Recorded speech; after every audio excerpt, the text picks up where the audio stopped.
few little changes there that affects the high schools. Absolutely. Okay, I'm good. All right, everybody good? 4.4, Senate Bill 670, Dr. Cheese. All right, so I believe, You have a attachment. yeah, You also so have an attachment. I believe you have an attachment to the actual Senate bill, and specifically, can you pass that to me? Can you pass that to me? So in terms of the funding model right now, there are about 20 to 25 different pots of money that we typically work in and out of. But if you look at Senate Bill, the proposed Senate Bill 670, under Section 1, it essentially takes all of your funds, your grants, your allotments, and other sources of funding and packs it into one category.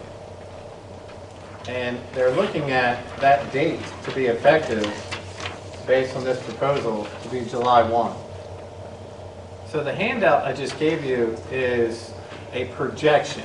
It's not the actual number, but as the chairman of the Southeast RESA, we work with about 14, 15 different school systems. And notice in the handout that I gave you, Beaufort County is actually highlighted. So if in fact you meshed all of them together, and then in fact you looked at the House bill specifically on page 3 under Section 2, it talks about how your funding would then be weighted, such as ADM in kindergarten, 31%, kindergarten through grade 5, 31%, ADM in grades 8 through 12, 29%, economically disadvantaged student factor, 38%, ADM in small county school administrative units, 32%. So you can see that they're trying to figure out a weight and what's best. So if you look at the document I just handed you, in a projection of a formula that has not been revealed to any of us just yet, Beaufort County Schools is projected to lose $1,299,658. That's an incredible hit. But if you look at these 14 districts, only 4 of them would actually gain. Look at Pamlico, their projection, a 20% hit, losing $2.7 million. Look at Duplin County, losing $10.7 million. Look at Jones County, losing $2.8 million. And on the right-hand side, it then projects what your rank would be on per pupil allotment. And if you follow this, you can really see it follows areas of poverty, like significant poverty, especially in Southeast RESA, Southeast North Carolina. So I am proposing to you that you connect with your state legislators, Senator Jim Perry. I'll be reaching out to him specifically, inviting him to Beaufort County to talk about this. I'm not certain that all of your state legislators understand the exact dollar amount that would impact some of your communities, such as Beaufort County. And so I wanted to give this to you as a talking point so you have it in your hand.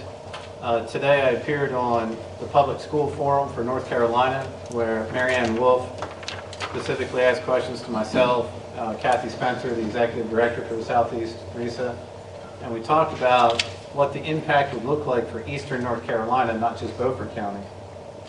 But as it is shown, a weighted funding system would not benefit Beaufort County schools, and it would not benefit you in the tune of nearly $1.3 million. And to put that in perspective for the people in the room, 3 out of the last 4 years, your capital funding alone from your local county commissioners has been $1.115 million. So your loss just in this type of funding is very, very significant. And when you look at really what this covers, it's lots of personnel. And so I'd be happy to talk with you individually about it. I'd love for you to walk with me in terms of some of these conversations. I'd be happy to go with you in terms of some of the conversations. But reaching out to Senator Perry would be a good start. But at the same time, no, I think as this comes to the floor in our General Assembly, I'm not certain right now that every senator and every representative understands the exact fiscal number that would impact their community, and that's why I'm sharing it with you. Because I know as stewards, as board members, you talk with other board members in other counties, this will be a really great conversation to have. So I just wanted to bring it to your attention. Any questions? I have one.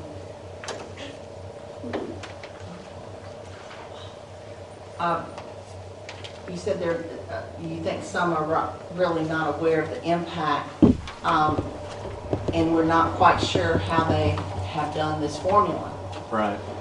But how will they arrive at what the formula is going to be, and who is it going to be? All of the legislators? Is this committee? It's coming through committee right now. Coming through committee right now. Yeah, it's actually in your rules committee right now. So I think that's where your formula gets hammered out.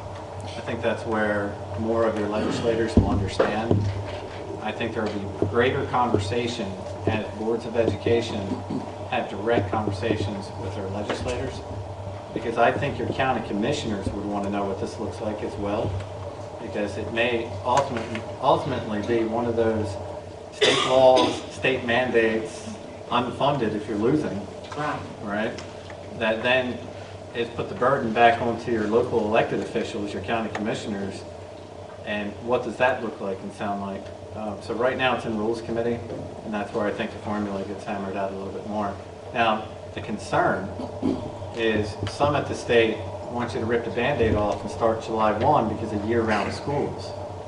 And our conversations as superintendents, or just mine directly, I'll take ownership to, is what does the funding look like? What does the fiscal structure look like? How do we train people to even monitor that structure? Because all the money goes into one pot.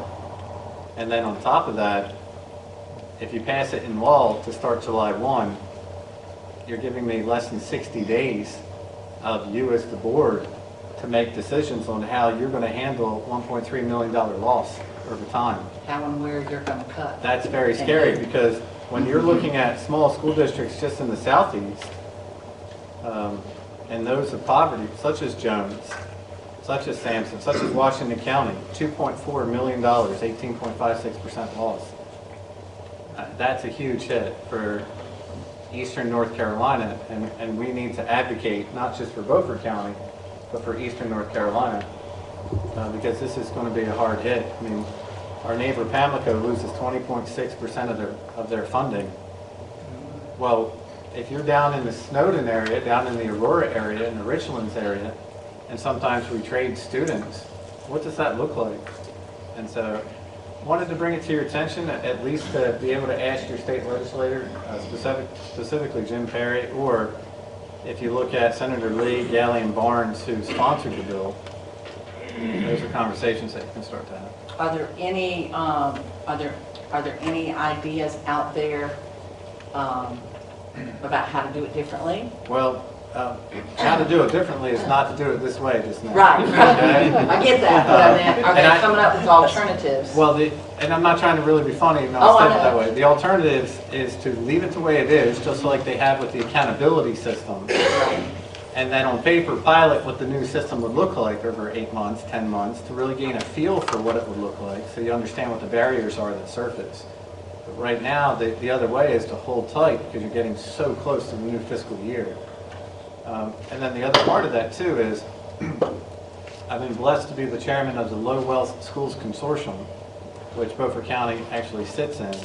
And so Attorney Jerry Hancock, who represents the Low Wealth Schools Consortium for the Leandro case, specifically is guiding us as superintendents into what voice we could have going back to the General Assembly and what we provide to you as school boards. So as a Board of Education, I would recommend that you go back through your school board association as well to see what voice they would have. I know you're looking at Mac. Yes, I am. Who serves on that committee, but specifically, I think there's other lobbyists who are going to try to help. But again, it does not benefit more than 4 in the southeast, Teresa, where we are. No, and I see where Wayne County loses $13 million. I don't know how you make that up. I- Where does our state superintendent stand on this? I Has she? can't speak for her right now. Oh, I know, but I mean, she's been quiet. She's which is aware of what's surprising. going on. let me say Yeah, that. I haven't seen any comments coming from her office, which was a little surprising to me. She's always been very favorable to Beaufort County in the sense that she's visited us over a year ago here, took tours of our schools, met with some of you. But I could reach out to her tomorrow and see specifically where she sits. And do we have any idea on the timeline on this? And you say it's still in It- committee, but If in fact it trying to push passes it through into quickly. law, it would push forward into the new fiscal year, the way it sits now. But things are changing daily on the floor. Things are changing through lobbyists and through representatives. Sometimes things are brought in at night and you learn about them in the morning. So still trying to learn in that regard. thank you. Tom? Dr. Cheeseman, seeing this in short term, would you be able to prepare us some talking points? Yes, sir. I can do that for you. Absolutely. That'd be good, Donald. Good idea. You're gonna ask me a hard question.